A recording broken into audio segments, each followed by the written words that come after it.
Today we're going to show you how to make a Category 5 and Category 6 patch cable.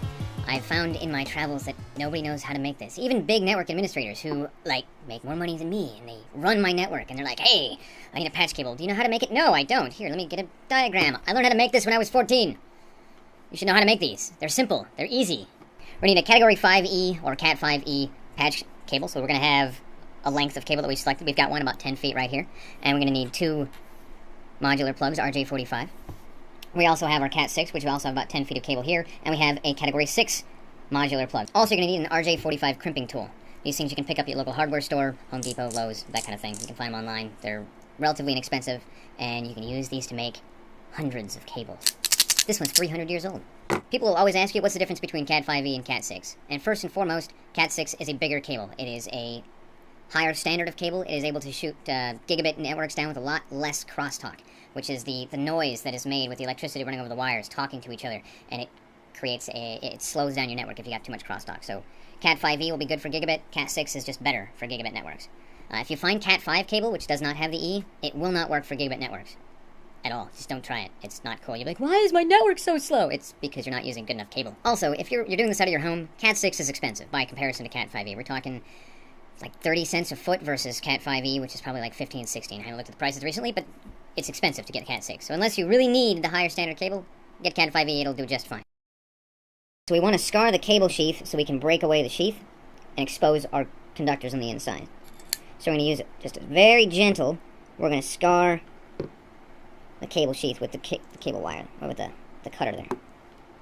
And now we're just going to bend the cable, and you can see the real stress here. You can bend it, and you can put some stress on it, and it'll break away. Alright. Get the sheath exposed. Now once we're here, we want to separate out our pairs, and you'll notice this little string here. This is actually for pulling back and exposing more of the cable.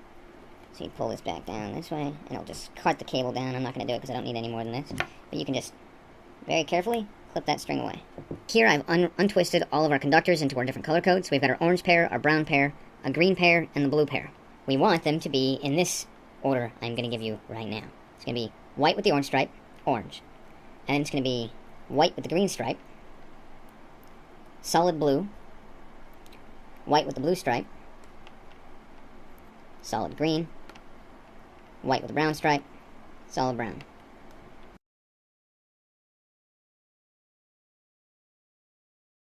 The next thing we want to do is we want to cut back the conductors to the proper length so they will fit nicely with our modular plug.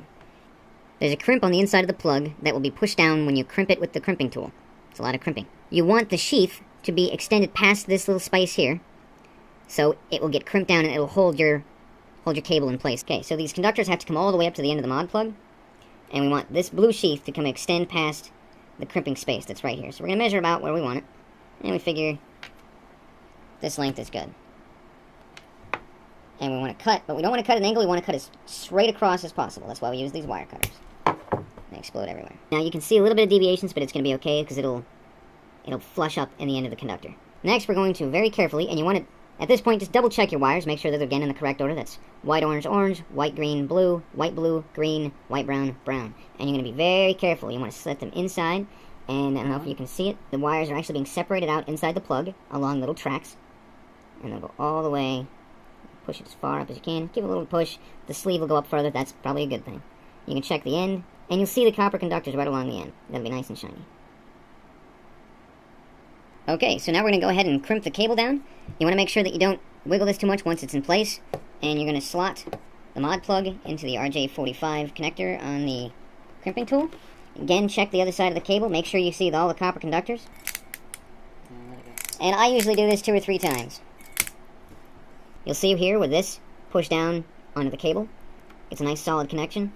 These wires get crimped down and it pierces the sheath. This is where you can see the copper conductors are flush with the end of the connector. That's how you know you're going to have a nice, good, solid connection. Alright, now we're going to do this with a Cat 6 cable. The procedure is more or less the same. There's subtle differences. The things that make this cable better are also what make it harder to work with and easier to work with at the same time, and I'll explain it as we go along. The sheath is a little thicker because it's a bigger cable, and it's going to be easier to score and break open. So let's... Look at that. Came clean apart. There you go. Now, you can see this is a lot different. We still have the string for carrying back the sheath. We don't need it. Careful not to cut any of your wires.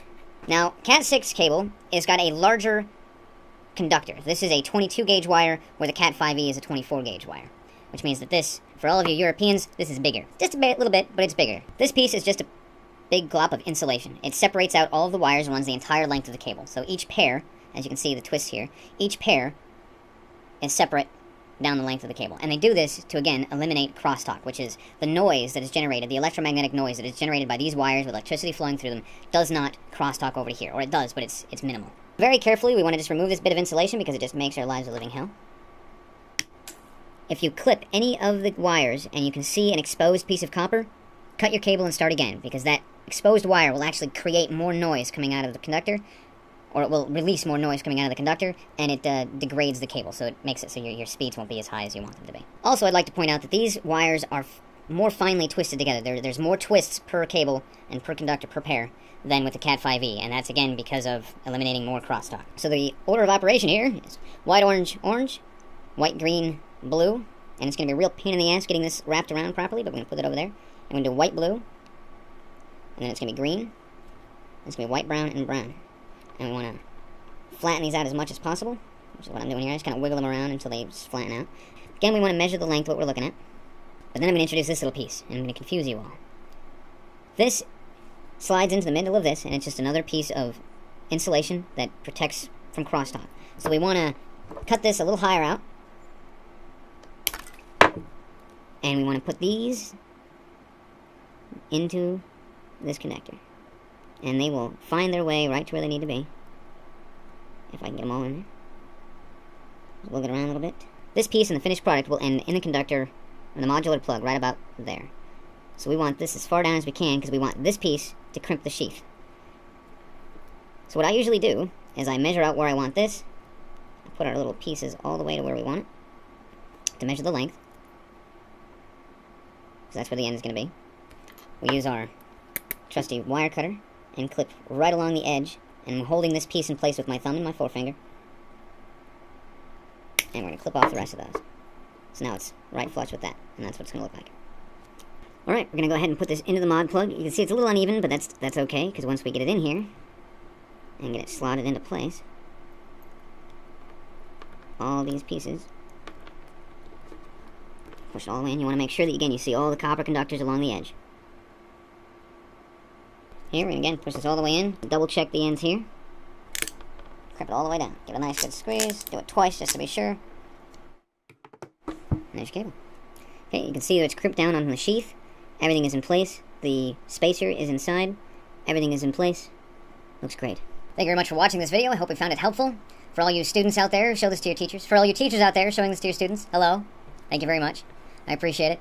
Everybody else, network admins, if you are watching this video, there's something wrong with you. No, really. I'm glad you're watching this video. Subscribe, rate, comment, check out Tech Syndicate. If you have any questions, the forums are the best place to find answers to everything. If you don't find them, ask the question. Someone will answer it, or I will. It's a great place to check out. Also, you can email me, kane@techsyndicate.com. I think that's everything. Don't make me come strangle you with this cable. Have a great day.